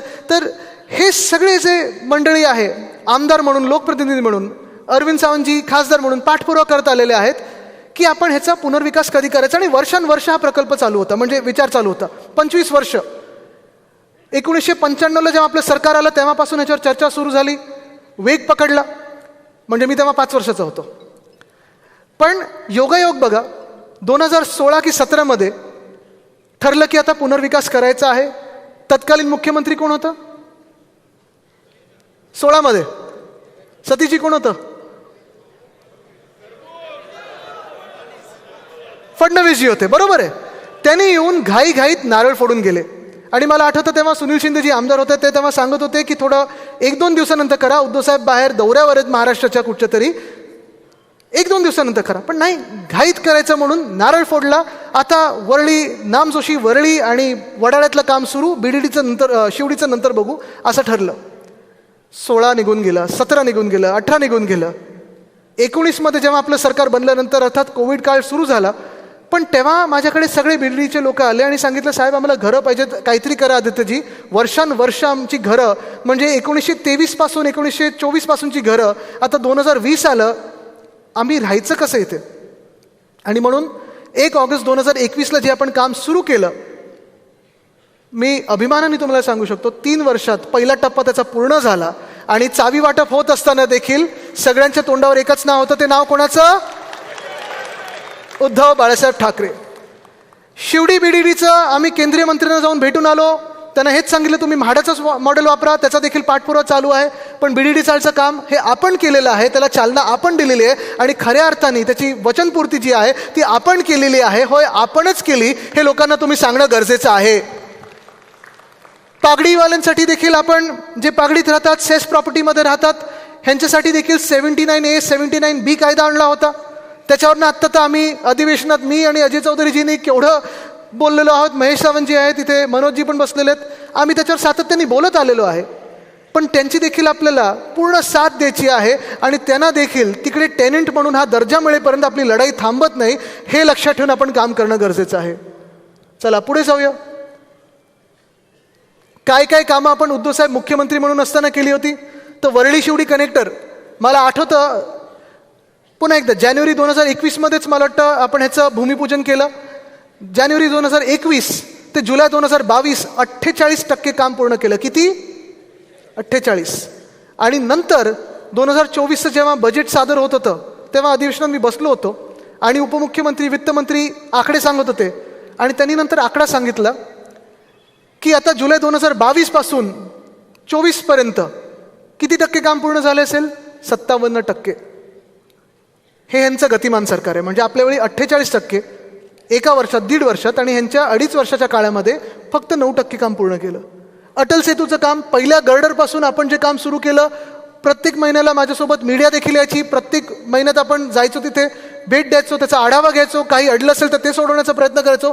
आपल्या वेळी 82% काम, जवळपास त्याच्याहून पेक्षा जास्ती 85% काम पूर्ण झालं होतं. कोविड काळात धारावी पॅटर्नचं तर कौतुक झालंच झालं. आता सगळ्यात महत्त्वाचा विषय, कोस्टल रोड. कारण जे मी आजचा कार्यक्रम घेतला त्याचं कारणच हे आहे. मध्यंतरी मी 2-3 इंटरव्ह्यूज पाहिले. मुख्यमंत्र्यांनी इथेच एक कार्यक्रम घेतला, तरुण मुलामुलींच्या सोबत घेतला, कॉलेजच्या मुलामुलींसोबत घेतला, आणि त्यांनी जवळपास सगळीकडे कोस्टल रोडचं क्रेडिट हे घेण्याचा प्रयत्न केला. कोस्टल रोड एक महत्त्वाकांक्षी आपली विजन होती. मला आठवतं जेव्हा वांद्रा ते नरिमन पॉईंट हे जे स्वप्न माझ्या आजोबांनी पाहिलं होतं, वंदनीय हिंदुराव सम्राट बाळासाहेब ठाकरेंनी पाहिलं होतं, सी लिंक हा पहिला टप्पा त्याचा आपलं सरकार तेव्हा पडलं होतं. 99 साली त्यांनी भूमिपूजन केलं. त्याच्यानंतर सरकार पडलं, 10 वर्ष लागली, सी लिंक वरलीपर्यंत झालं. 2013 उद्धव साहेबांनी घोषणा पहिली केली की मुंबईसाठी आम्ही कोस्टल रोड करणार आहोत. 3 घोषणा त्यांनी 2013च्या जुलैमध्ये केल्या होत्या. पहिली घोषणा त्यांनी केली ती कोस्टल रोडची, की दहिसरपर्यंत, नरिमन पॉईंट ते दहिसर कोस्टल रोड हा आपण करू सरकार आल्यानंतर. 2014 आपलं सरकार येणार होतं तेव्हा उद्धव साहेबांनी ही घोषणा केली होती. दुसरी घोषणा म्हणजे मुंबईचं जे ईस्ट कोस्ट आहे, जवळपास 950 एकर आहे, तिथे चांगला एक शाश्वत विकास करू. आणि तिसरी गोष्ट म्हणजे रेसकोर्सला सेंट्रल पार्क करू. जे काल मिंदेंनी प्रेझेंटेशन दिलं ते प्रेझेंटेशन पण चोरलं आपलं. स्वतःचं काही ठेवलंच नाही या धुरंधरनी. तर धूर आज जाऊन खोकला आणि विचार पण खोकला. पण हे तिन्ही गोष्टी आपण केल्या होत्या. पण तेव्हा जेव्हा मुख्यमंत्री महोदयांनी सांगितलं की हे जे कोस्टल रोड ते आम्ही केलं, मग हे केंद्रीय मंत्री आहेत ते पण बोलले ये टनल जो देख रहे हो कोस्टल रोड का वो हमारे देवा भाऊ ने किया है. मुंबईतलेच मंत्री आहेत ते. खोटं बोलायचं कसं हे भाजपकडून शिकावं. पण आज मी हात जोडून भाजपला एकच विनंती करत आहे. मुंबईत अनेक कामं आम्ही केलेली आहेत. ती कामं लोकांसमोर आहेत. ती कामं कोणी केलेत हे मुंबईकरांना माहिती आहे. मग BDD असेल, कोस्टल रोड असेल, धरणं असतील किंवा सगळी जी उद्यानं असतील, अजून काही काही झू वगैरे, हे सगळी कामं आम्ही केलेत. तुम्ही आमच्या कामाचं क्रेडिट घेऊ नका आणि आम्ही तुमच्या कामाचं क्रेडिट घेणार नाही.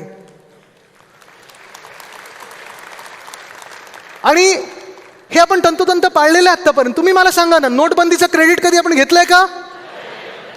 रुपया पडतोय त्याचं क्रेडिट आपण घेतलंय?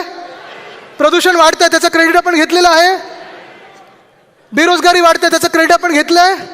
Smart India, fit India, hit India, skill India वगैरे जे काही त्यांनी केलं त्याचं क्रेडिट आपण घेतलंय? मुख्यमंत्री साहेब, आम्ही नोटबंदीचं क्रेडिट घेतलेलं नाही. तुम्ही आमच्या कामाचं क्रेडिट घेऊ नका. मुख्यमंत्री साहेब, आम्ही रुपयाचं क्रेडिट जो पडतोय त्याचं क्रेडिट घेतलं नाही. तुम्ही आमच्या कामाचं क्रेडिट घेऊ नका. तुमचे सगळ्या ज्या फेल्ड स्कीम्स आहेत त्याचं आम्ही क्रेडिट घेतलेलं नाही आहे. तुम्ही आमच्या कामाचं क्रेडिट घेऊ नका. आता कोस्टल रोडमध्ये जे मला मुद्दामून सांगायचं तुम्हाला, कारण तुम्ही इथून बाहेर निघाल्यानंतर पहिला दिसणार तो कोस्टल रोड, तो आपण केलेला आहे. आणि आता कदाचित ते तुम्हाला माहिती आहे, भाजपची टीका, ट्रोल्स लगेच सुरू होतील की आम्हीच केला, पटवायचा पूर्ण प्रयत्न होईल. YouTube shorts, WhatsApp video, Instagram वगैरे सगळं सुरू होईल. आता बघा, तुम्हाला प्रूफ पाहिजे तर प्रूफ पण देतो. हे कोस्टल रोडचा पहिला टेक्निकल सर्वे 2016 कारण टाईमलाईन जर पाहिजे असेल तर 2013 उद्धव साहेबांनी हा विषय मांडला. 13 ते 16 आपण परवानग्या घेत राहिलो, तेही राज्य सरकारचा काडी मात्र संबंध नाही. त्यांनी एकच गोष्ट केली, कोस्टल रोड जो आपण नरिमन पॉईंट दहिसर बोलत होतो, त्यांनी काय केलं तर त्यांनी तो कोस्टल रोड मोडला अर्धा. त्यांनी सांगितलं तुम्ही वरळीपर्यंत करा. वरळी ते नरिमन पॉईंट हे MSRDC करेल. 2014 MSRDCचे मंत्री कोण होते? त्याचा पण सोक्षमोक्ष लावूया ना आज आपण. त्या कोस्टल रोडचा कोण होता? मिंदे. आता 2014 2025 संपत आलेला आहे. किती टक्के काम झालंय? भोपळा. पण कॉन्ट्रॅक्टर 3दा बदललेले आहेत. एस्केलेशन कितीतरी पटीने झालेलं आहे. आणि हेच मी सांगतो सातत्याने की जर तुमचं काही योगदान या मुंबईमध्ये असेल, भाजप आणि मिंदेंचं, ते फक्त मुंबईची तिजोरी लुटण्यामध्ये होतं. बाकी शून्य कॉन्ट्रीब्युशन आहे तुमचं. काही तुम्ही इथे काम केलेलं नाही आहे. मी जसं तुम्हाला आज प्रेझेंटेशन दिलेलं आहे तसं इथेच भाजपने आपल्या सर्वांना बोलवावं आणि काय काम केलंय ते दाखवावं.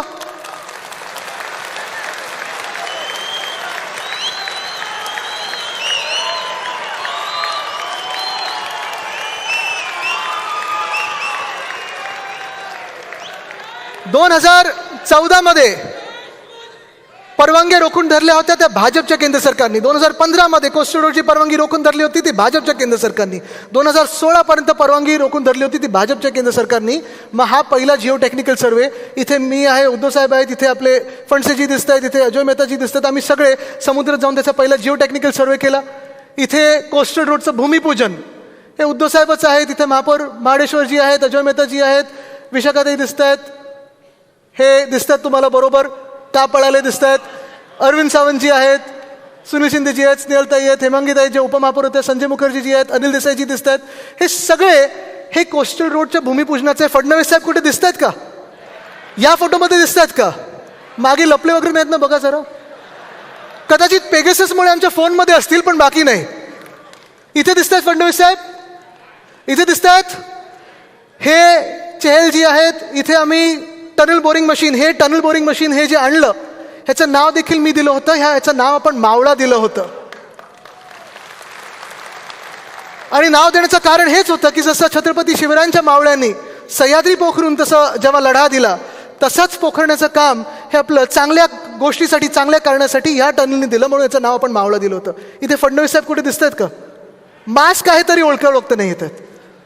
हे टनल बोरिंग मशीन अश्विनी भिडेजी त्यांच्या हस्ते आपण ते टनल बोरिंग मशीन सुरू केलं होतं. हे ते टनल बोरिंग मशीनच्या हे ज्या प्लेट्स लागतात त्याच्यावर उद्धव साहेबांनी मी सही केली होती. हे 850 मीटर आत गेल्यानंतर हे सगळ्या ठिकाणी, ह्या सगळ्या फोटोमध्ये पहिल्यापासून जवळपास 80% काम होण्यापर्यंत कोस्टल रोडचं हे आपलं सरकार होतं. प्रत्येक महिन्यात मी मीडियाला घेऊन जायचो, कुठेही फडणवीस साहेब नसायचे. प्रत्येक आठवड्यात आमच्या बैठका असायच्या, कुठेही फडणवीस साहेब नसायचे.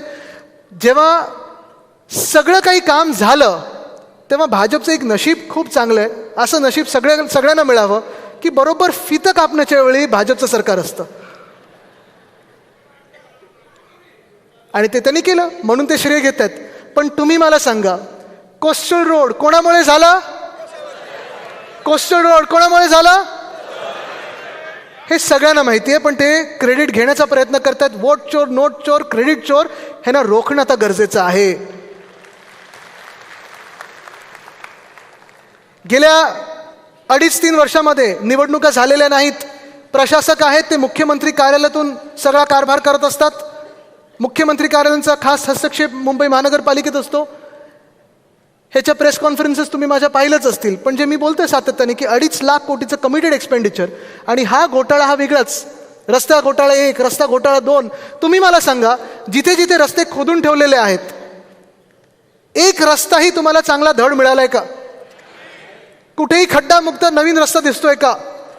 जे आम्हाला सांगत होते 36 महिन्यात खड्डे मुक्त करू, पूरमुक्त करू, खिशाचे खड्डे भरलेत त्यांचे, मुंबईचे खड्डे भरलेत का? हे घोटाळे जे आहेत ह्याची उत्तरं देणं आपल्याला त्यांना देणं लावायचं आहे. आणि म्हणून आपलं पुन्हा एकदा महानगरपालिकेत सत्ता आणणं गरजेचं आहे. हे ज्यांनी मुंबई लुटलेली आहे त्यांना आत टाकायचं आहे, म्हणून आपलं जिंकणं गरजेचं आहे. हा जगातला सर्वात मोठा जमीन घोटाळा धारावी हे आपल्या मोर्चातलं आहे. सगळ्या पक्षांचा मोर्चा होता, आहे दोन्ही फोटोज मोर्चातले आहेत. पण धारावी हे तुम्हाला माहितीच आहे, अनेकदा मी हा विषय घेतलेला आहे. आपला जो लढा सुरू आहे तो कुठच्याही व्यक्तीच्या विरुद्ध नाही आहे, तो एका कंपनीच्या विरुद्ध नाही आहे. तुम्हाला जर मुंबईचा विकास करायचा असेल, पुनर्विकास कोणाचा करायचा असेल, तर ज्या लोकांसाठी तुम्ही करत आहात, धारावीकरांसाठी करत आहात, त्यांचा पहिला विकास करा, त्यांना त्यांच्या हक्काची घरं द्या, मग तुमचे पैसे तुम्ही मोजा. नाहीतर तुम्हाला इथे आम्ही काम करू देणार नाही. एकही व्यक्ती धारावीतून हलणार नाही, हे ठरवलेलं आहे आपण. मुंबई ही मुंबईकरांचीच राहिली पाहिजे. मुंबईचं नाव अदानिस्तान होऊ द्यायचं नाही, ही शपथ आपल्याला छत्रपती शिवरायांच्या समोर आपल्याला आज घ्यायची आहे. तयार आहात? कारण हे सगळं झाल्यानंतर प्रश्न हाच येतो आज, मुंबई कोणाची? ऐकून आलं? मुंबई कोणाची? ऐकून आलं? मुंबई कोणाची? मुंबई कोणाची? जे भाजपवाले मुंबईला लुटू पाहत आहेत, मुंबई त्यांची की मुंबई आपली? जे मिंदे तिजोरीवर डोळा ठेवून आहेत, मुंबई त्यांची की मुंबई मुंबईकरांची? जे अदानी समूहातले लोक धारावी खात आहेत, बुलून, विक्रोळी, कुर्ला सगळं खायला पाहतायत, मुंबईला अदानिस्तान करायचं की मुंबई आपली? मुंबई कोणाची? कारण मुंबई हा लढा आपल्याला फार महत्त्वाचा आहे. मुंबई आपल्याला मिळाली नव्हती, आपल्याला लढवून घ्यायला लागली होती. आज योगायोग पहा, ज्या मुंबईसाठी आपण लढत आहोत, ज्या मुंबईसाठी आपण झगडत आहोत, ज्या मुंबईसाठी आपण जीवही द्यायला तयार आहोत, त्या संयुक्त महाराष्ट्रात हे जे दिसते ते काय आहे? कदाचित यांची सर्वांची इच्छा असेल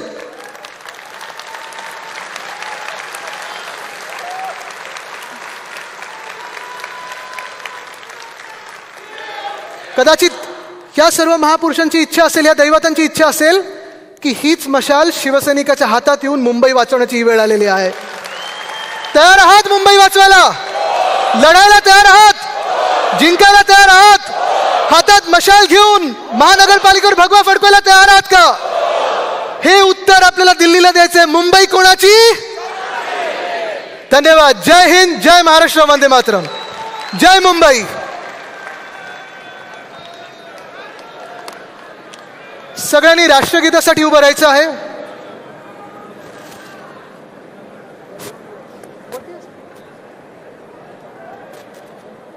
एक मिनिट सगळ्यांना, एक मिनिट. राष्ट्रगीताच्या आधी राष्ट्रगीतासाठी जे आपले सगळे महापौर आदीचे आणि उपमहापौर असलेले आहेत, स्टँडिंग कमिटी